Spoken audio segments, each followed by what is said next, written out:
Hi, my name is Racquel Kurzweig. I'm a pelvic floor physical therapist, and I just want to take the time to tell you how important it is to get checked now.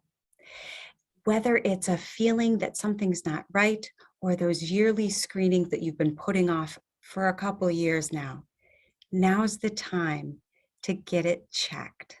It's so important for women to get checked early on, yearly, have a baseline, have an understanding of where you are every year. Women, this is your life. Figure out how to fit it into your day and get checked now.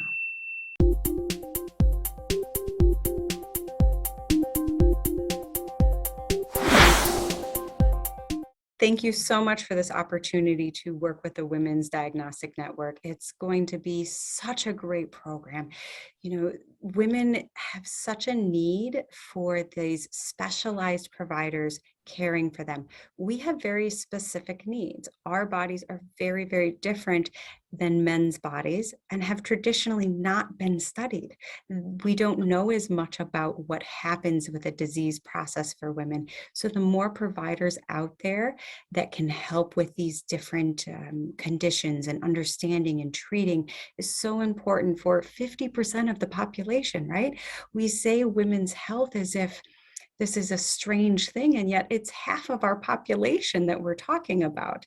But women really do have this unique set of biology, hormones, structural setup, muscular setup that really puts them at a little bit of a different risk for different diseases.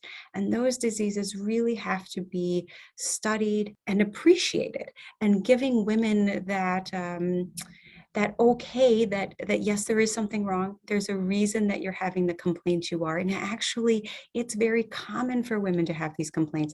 The idea that there is a place for women specifically to go to learn, yes, incontinence is common, but it shouldn't be normal. Yes, I am at risk for these other conditions. It's not just me. I think is going to have such a big impact for women. So talking about pelvic pain, we know that the pelvis itself just has nerve endings. All those nerve endings do is send signals up to the brain, and then the brain decides how to interpret them. Should this be pain? Should it be pleasure? Should it just be touch? And the brain really uses its experiences in this area as a determination on how to perceive that sensation. So if a woman has had trauma in the pelvis, whether it's surgery, trauma from unfortunately some sort of an abuse or a traumatic fall, or from pregnancy and delivery, the brain can then respond by feeling that as pain. So part of my role is helping women retrain their sensation to understand what is acceptable and pain-free and what should be triggered as something to guard against. So when we're talking about urinary incontinence, or really honestly any condition, I treat what I find in the muscles.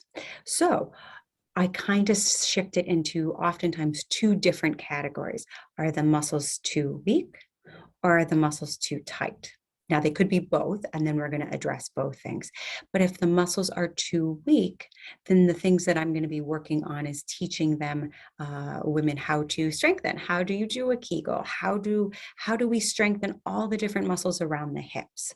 Studies have shown women who have poor posture and poor hip strength would be more likely to have stress urinary incontinence.